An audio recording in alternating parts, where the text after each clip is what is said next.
Hello dear students, welcome back to my class for the next topic of class 6 maths NCERT book chapter 2 whole numbers exercise 2.3। तो इसका कर रहे हैं question number 1। तो जिन बच्चों ने एक्सरसाइज 2.1 और इसका बेसिक वर्क समझना है वो मेरी वीडियोस को फॉलो करिए और उनको देखिए, वहां से आप समझ सकते हो। क्वेश्चन नंबर 1 क्या है? Which of the following will not represent zero. अब यहाँ पे इस क्वेश्चन में हमें कुछ कंडीशंस गिवन है। इन कंडीशंस को देखते हुए हमने ये बताना है कि इनमें से किसका आंसर जो है जीरो नहीं आएगा। यहाँ पे लिखे नॉट रिप्रेजेंट जीरो, मतलब जिसका आंसर जीरो आ गया वो हमारी कंडीशन में नहीं आएगा, जिसका आंसर जीरो नहीं आएगा वो इस कंडीशन में आएगा। ठीक है, तो चलिए अब इनको सॉल्व करके देखते हैं। जैसे कि ए पार्ट है, अभी हमें पता है कि आप छोटी क्लासेस से पढ़ते आए हो कि अगर हम किसी भी नंबर को जीरो में ऐड करें या कोई भी नंबर में जीरो ऐड करें तो आंसर हमारा क्या आएगा? 1। ठीक है, मतलब कि सेम नंबर। यहाँ पे अगर मैं 2 में जीरो को ऐड कर दूं तो भी 2 आ जाएगा, 0 + 3 कर दूं तो 3 आ जाएगा, 4 + 0 कर दूं तो 4 आ जाएगा, 0 + 4 कर दूं तो भी 4 आ जाएगा। इट मीन्स ये है कि कोई भी नंबर को या जीरो में ऐड करें या किसी भी नंबर में जीरो को ऐड करें तो आंसर सेम नंबर आएगा जिसमें हम जीरो को ऐड कर रहे हैं। ठीक है, तो यहाँ पे आ गया आंसर 1। तो बी पार्ट देख रहे हैं, 0 × 0, तो इसको सॉल्व करेंगे तो कितना आ जाएगा? 0 को 0 के साथ मल्टीप्लाई करोगे तो 0 ही आएगा। ठीक है, लेकिन अगर यहाँ पे कोई और नंबर भी होता, 1 × 0 होता तो भी हमारा आंसर 0 ही आना था, 2 × 0 होता तो भी आंसर हमारा 0 ही आना था। इट मीन्स ये है कि 0 को किसी भी नंबर के साथ आप मल्टीप्लाई करोगे तो आंसर कितना आएगा? 0। तो सी पार्ट क्या है? 0/2। अब यहाँ पे कोई नंबर तो है नहीं, तो फिर अब 2 के साथ कैसे डिवाइड कर सकते हैं? तो अब ये है कि अगर हमारे पास डिवाइड करने के लिए न्यूमरेटर में 0 हो, डिनोमिनेटर में कोई भी नंबर हो, तो भी हमारा आंसर क्या आएगा? 0 ही आएगा। ठीक है, नेक्स्ट, इस पार्ट में बच्चों को कंफ्यूजन होती है, लेकिन आपने ये याद रखना है कि जब हमारे पास न्यूमरेटर में 0 हो, डिनोमिनेटर में कोई भी नंबर हो, तो भी हमारा आंसर 0 ही आता है। डी पार्ट है 10 - 10 दैट इज 0। ठीक है, ये 10 - 10 को सॉल्व किया तो 0 आया, तो डिनोमिनेटर में क्या आ गया? 2। सेम वही कंडीशन बन गई ना, तो इसका आंसर भी कितना आया? 0। ठीक है, इट मीन्स कि अब हमारे क्वेश्चन के अकॉर्डिंग देखा जाए तो which of the following will not represent zero. अब ये भी 0 को रिप्रेजेंट कर रहा है, इसका आंसर, इसका भी और इसका भी। तो हमारा जो आंसर है वो किस कंडीशन से आ रहा है? दिस कंडीशन से। तो अब हम क्या लिखेंगे? हमने ये सॉल्व करके दिखाना है, उसके बाद हमने आंसर लिखना है, डायरेक्टली नहीं लिखना। ठीक है, पहले आप इनको जस्टिफाई करोगे इस आंसर को, तभी आप आंसर लिख पाओगे। ठीक है, तो अब लिखेंगे 1 + 0 विल नॉट रिप्रेजेंट 0। ओके, बहुत ही सिंपल है ये। ठीक है ना। क्वेश्चन नंबर 2 है, if the product of 2 whole numbers is 0, can we say that one or both of them will be 0? Justify through examples। अब इन्होंने कहा कि अगर हमारे पास 2 होल नंबर्स हों तो हम कह रहे हैं कि उनका प्रोडक्ट 0 आया है। इट मीन्स कि उनका आंसर 0 आया है, तो उन दोनों नंबर्स में से कहते हैं दोनों भी 0 हो सकते हैं और कोई एक नंबर भी 0 हो सकता है। हमने एग्जाम्पल्स दिखानी है, तो यहाँ पे मैं कुछ एग्जाम्पल्स ले रही हूँ इसको जस्टिफाई करने के लिए, इसको सॉल्व करने के लिए। तो एग्जाम्पल्स क्या हैं? 2 होल नंबर्स की बात हो रही है। ठीक है, एक होल नंबर और 2 होल नंबर, 2 होल अलग अलग होल नंबर्स लेने हैं। तो यहाँ पे मैं 1 ले रही हूँ, दूसरा होल नंबर में ले रही हूँ 2, तो आंसर कितना आया? 0। ठीक है, यहाँ पे मैंने नेक्स्ट होल नंबर ले लिया 2 और ये वाला होल नंबर ले लिया 0, तो आंसर कितना आया? 0।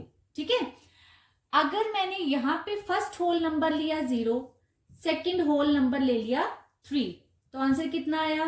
0। और यहाँ पे अगर मैं ले लूँ 0 मल्टीप्लाई बाय 0, दोनों मैंने 0 0 ले लिए तो भी आंसर 0 आया, है ना। अगर मैंने यहाँ पे लिया 4 मल्टीप्लाई, पहला होल नंबर मैंने लिया 4, सेकेंड होल नंबर मैंने लिया 0, तो आंसर कितना आया 0, क्योंकि अभी हमने लास्ट क्वेश्चन में भी यही पढ़ा था कि अगर हम किसी भी होल नंबर को 0 के साथ मल्टीप्लाई करेंगे तो आंसर कितना आएगा 0, या फिर 0 को किसी भी नंबर के साथ मल्टीप्लाई करोगे तब भी आपका आंसर कितना आएगा 0।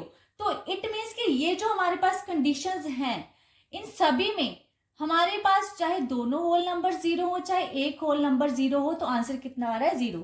अब मैं एक और कंडीशन लिख रही हूं, यहाँ पे सपोज करो ये है 5 2s का कितना हो गया 10, यहाँ पे मैंने एक होल नंबर लिया 5 और दूसरा होल नंबर लिया 2, तो आंसर कितना आया 10।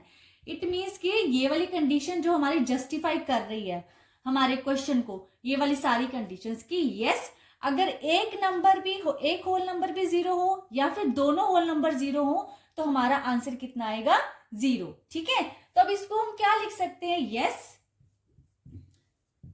we can say that,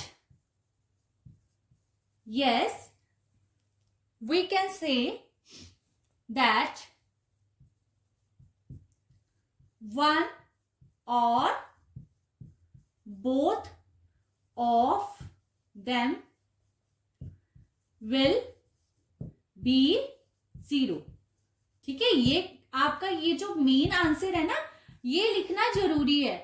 ये कंडीशन तो हमने एग्जांपल्स दी हैं इसको सॉल्व करने के लिए, आंसर को जस्टिफाई करने के लिए, बट आपका मेन आंसर ये है। ये सॉल्व करके एंड में ये नहीं लिखोगे तो आपको क्वेश्चन के पूरे मार्क्स कभी भी नहीं मिलेंगे। ऑलवेज आपको जिस स्टेटमेंट में जो पूछा गया है उसका आंसर एंड में होना चाहिए, तभी आपको फुल मार्क्स मिलते हैं। ठीक है, now next question 3 is if the product of two whole numbers is 1। यहाँ पे ये कह रहे हैं कि अगर हमारे पास कोई दो होल नंबर्स हैं और उनका जो प्रोडक्ट है वो 1 है, मीन्स उनको मल्टीप्लाई करके हमारे पास 1 आ रहा है, can we say that one or both of them will be 1। अब हम ये कह सकते हैं कि उनमें से या तो एक 1 नंबर हो, होल नंबर 1 हो, या फिर दोनों ही 1 हो। Justify through examples. अब यहाँ पे भी हमने कुछ एग्जाम्पल्स लेनी है, ठीक है, तो हम इस क्वेश्चन को जस्टिफाई कर सकते हैं। तो मैं यहाँ पे 2 अलग अलग होल नंबर्स ले रही हूँ। यहाँ पे सपोज करो मैंने एक होल नंबर लिया 1 और दूसरा होल नंबर भी लिया 1, तो मेरे पास 1 बाय 1 मल्टीप्लाई करके कितना आया 1 इंटू 1 1। अगर मैंने यहाँ पे एक होल नंबर लिया 1 और दूसरा होल नंबर लिया 3 तो आंसर कितना आया 1 3 इज द 3। ठीक है, और अगर मैंने यहाँ पे एक होल नंबर लिया 5 दूसरा लिया 1 5 1 जा 5। कुछ और एग्जांपल्स देख लेते हैं। यहाँ पे मैंने एक होल नंबर लिया 2 दूसरा लिया 1 2 1 जा 2।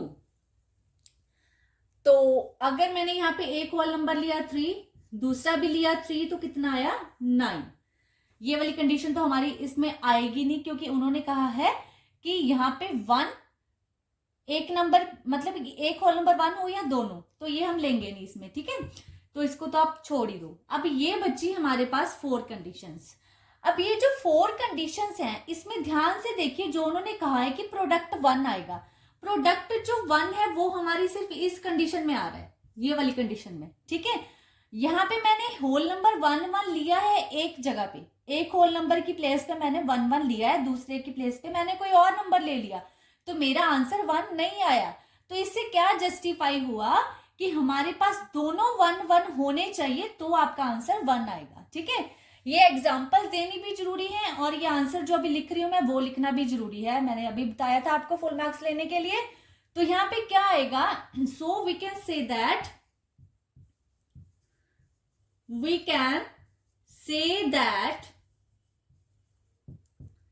both of them will be 1। ठीक है, अगर दोनों 1 होंगे तो ही हमारा प्रोडक्ट 1 आएगा, अदरवाइज कोई और नंबर ही आएगा। ठीक है, ऑलवेज, ये हमेशा के लिए है ये रूल। ओके, तो यहां तक आई होप कि आपको क्वेश्चन समझ लगे हैं और जो 6 क्लास का पूरा मैथ है अभी वो हमने करना है नेक्स्ट का, वो समझने के लिए चैनल के साथ जुड़े रहिए। और जिन बच्चों ने चैप्टर 1 या फिर चैप्टर 2 के इससे पिछले वाले क्वेश्चन समझने हैं वो मेरी पिछली वाली वीडियोस को देखिए। और 5th क्लास का मैथ्स भी मेरे चैनल पे मिलेगा आपको, और आगे 10th तक का मैथ मिलेगा आपको मेरे चैनल पे। सो मेरे चैनल के साथ जुड़े रहिए। Thank you.